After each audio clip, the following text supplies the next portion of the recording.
అందరికీ నమస్కారం. మనం ఇప్పుడు కొంగరి మాంబట్టు అనే గ్రామంలో గుణశేఖర్ అనే రైతు ఆల్రెడీ ప్రకృతి వ్యవసాయ పద్ధతిలో గ్రౌండ్నట్ ఏ గ్రేడ్ మోడల్ పండిస్తున్నాడు.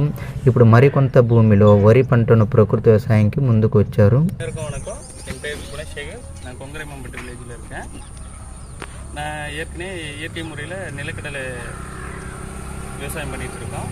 இப்போ உணவு தேவைக்காக நெல் இயற்கை முறையில் ரெடி பண்ணியிருக்கோம். விதை நீர்த்தியாக பீஜாமிருதம் நேற்று ரெடி பண்ணி ஒரு 12 மணி நேரம் பீஜாமிருதம் ரெடி பண்ணி அதுக்கப்புறம் விதை நீர்த்தி பண்ணோம்.